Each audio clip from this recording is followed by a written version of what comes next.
Hi! Alright, so today's video is all about group projects. I don't know about you, but I'm not a huge fan of group projects. They're just not my thing. I always seem to get stuck doing all the work. I don't like it. But this semester has been good. I have had awesome groups. Every single class that I'm in, I have a group project. It's awesome. They've all done their work. I love it. I don't feel that I'm doing everything, but I have an awesome professor in one of my classes who gave us a lot of tips and tricks on how to work in a group, and I'm going to share those with you. It's not very long at all. It's awesome. So let's get started. Hopefully you enjoy this. First things first, get everyone's phone number and email address. This is like the most important thing. This is the first thing that I always do. You just want to be able to stay connected, and you don't want to have any sort of lack of communication where you're confused on something and you don't have a way to communicate with them. That's what you want to do. So second thing is, this is up to you, but I always do this, is I create a Google Doc.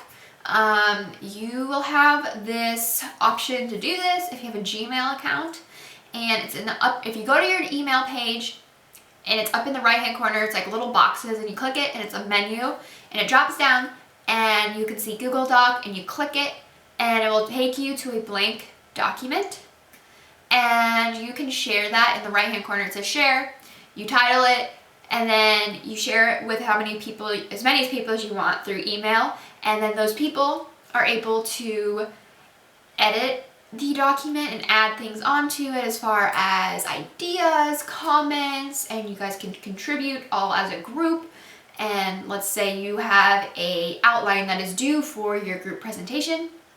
You use the Google Doc, and everyone's able to contribute to it, so you don't have to do all these different emails and then combine something in the end. It's all there on one place. They also have a Google Slides, which is just a PowerPoint online, which is really nice. I've done that a few times as well, and it helps because you don't have to get together to make a presentation, or one person's only doing the PowerPoint. You're able to all do it together online at once or whenever you have time. So that's awesome.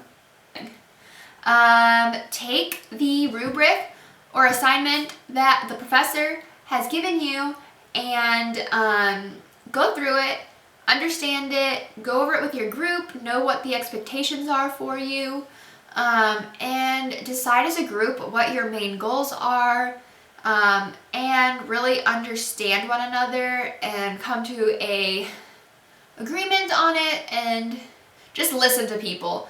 They have good ideas. They may not be the same as yours, but listen. It's the best thing that you can do. There's a difference between hearing someone and actually listening to them. So just remember that. But just because someone's idea is not the same as yours does not mean it's not as valid or as great.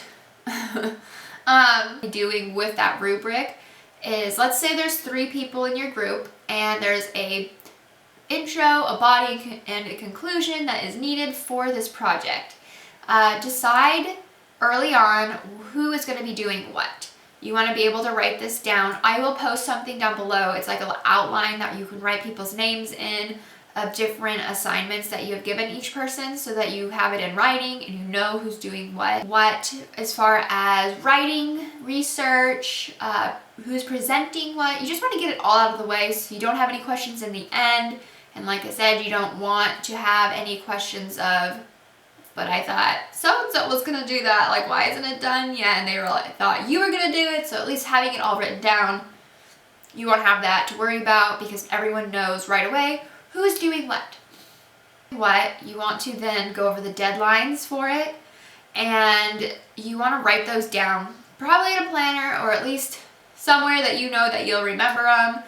Make sure that with those deadlines you have time to check in with your group, so you can see what any updates, any concerns that they have, or anything else that you guys need to work on together before you turn a certain part of the project in. I know right now it's hard because I do have 4 different projects on top of class and other homework, so this actually does really help, because I've was able to I already have in my planner when I'm meeting every group, so it's not last minute of week of the project, something's due and we're trying to scramble together to meet. We already had that all planned out on the first day of we're gonna meet when there is a deadline. We're gonna meet 3 days beforehand to talk about it. That's just how we did it. Make sure not to procrastinate. I always say this in my videos, procrastinate. It's bad. Bad, bad, bad. You don't want to do it, it just stresses you out. And having a group project, especially with so many different probably parts of it that are due, you just want to be able to get it done. Try to give yourself that bit of a buffer so that you don't feel that you're having to work on it up until midnight the night before. I know for one of my groups, we already have everything done, which is really nice, and it's not due till next Friday. So it's nice to be able to have that out of the way and not have to worry about it. But that time that we gave ourselves between, we are able to talk to the professor about it and say, hey, can you look this over, make sure everything looks good? Or we can have someone else look at it and say, do you have any suggestions? So it gives you time to talk to other people and get feedback on it. Get things done early, it will definitely be a help for yourself, especially in the stress department. I don't know about you, but I get stressed and it's not fun. So, I don't know.